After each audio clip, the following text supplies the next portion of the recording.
นะโมตัสสะภะคะวะโตอะระหะโตสัมมาสัมพุทธัสสะนะโมตัสสะภะคะวะโตอะระหะโตสัมมาสัมพุทธัสสะอิติปิโสภะคะวะอะระหังสัมมาสัมพุทโธวิชชาจารณะสัมปันโนสุขโลกวิทูอนุตตโร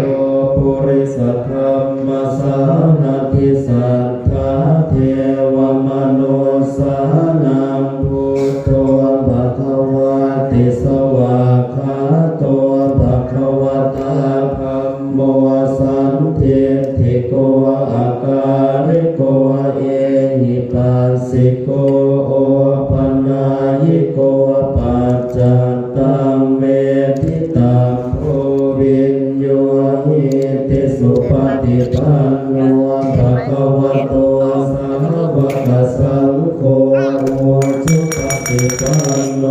ภะคะวะโตสาวกสังโฆญาญาปฏิปันโนภะคะวะโตวะกสังโฆสามีจิปฏิปันโนภะคะวะโตวะกสังโฆญาทิทังจัตตาริปุริสายุคานิอัตถปุริสปุคลาเอสะภะคะวะโตสาวกสังโฆอาหุนยโยปาหุนยโย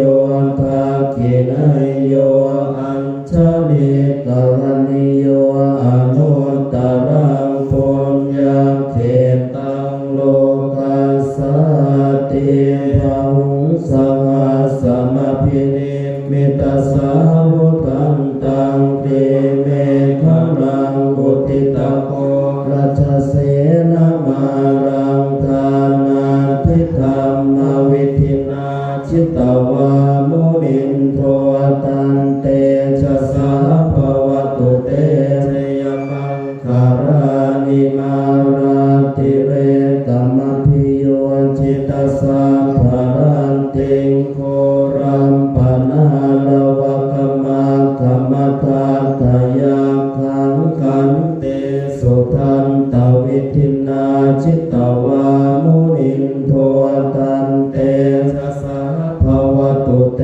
ชยมังคารานินาราคิริงขจวรังอติมาตะปุวันตังทาวังกิจังกวสนิวสุธารุนันตังเมตตัมพุเสกวิทินาชิตวามุนินโทตันเตชะสาภวตุเตชยมังคารานิโอ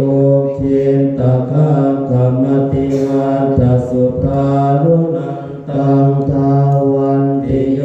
ชนะปะตังคุริมาระวันตังอิทธิปิสังคตมโนชิตวามุอินโทตันเตชะสาภวตุเตชยมังคารานิกันตวันนาการตมุทังอิวะคัมพินิยาจินจายทุทวจนังชยกายมัจเจสันเตนะโสมวิทินาชิตวามุนินโทตันเตชะสาภวตุเตชยมังคารานิสัจจังวิหายมติสัจจกวาทะเกตุงวาทาภิโรปิตมนังอติอันทะโพตังปัญญาปะเทปัจฉริโตจิตวามุนินโทตันเตชะสาภวตุเตชยมังคารานินันโทปนันทพุชคังริพวนทังมหิพิงโพเตนะเถระ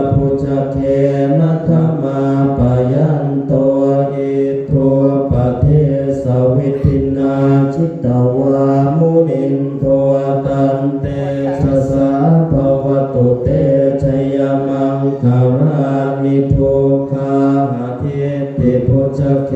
นะสุทันธรรมัตถังรัมมังวิสุทธิจุติเมธิภกาทิทานังญาณังคเทนะวิทินาชิตวามุนินโทตันเต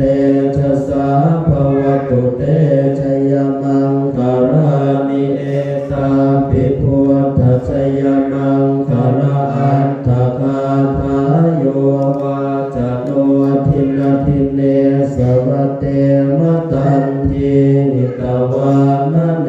กวิวิธานิจุปันทวานิโมกขังสุขังอธิคเมยนโรสัพพัญโย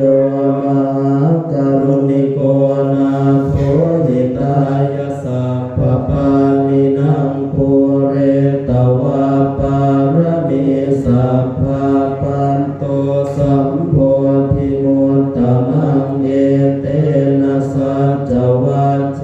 นะโหตุเตชยมังคารังชยันโตโพธิยามุเลสักยานังนันทิวัตโนเอวังตวังวิชโยโหหิชยาสุชยมังคะเลอปราชิตปัลลังเก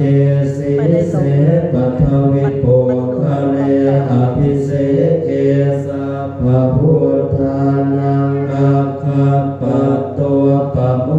ทติสุนัขขตังสุมังคลังสุปภาตังสุมุทิตังสุขนัวสุมุมุตโตจะสุเยพังพรหมจาริสุปทักขินังกายกรรมังวาจากรรมังปทักขินังปทักขินังมโนกรรมังปณิทิเตปทักขินาปทักขินามิกันตวานรพันตเทปทักขิเนภวตุสัพพมังคารังรักตุสัพพเทวตาสัพพพุทธานุภาเวนัสทธาโสทิภวันตุเตภวตุสัพพมังคารังรักขันตุสัพพเทวตาสัพพธัมมานุเวนัสทธาโสทิภวันตุเตภวตุสัพพมังคารังรักขันตุสัพพเทวตาสัพพสังฆานุภาเวนัสทธาโสทิภวันตุเตต่อไปเขาจะถวายขอบพระคุณวันถวาย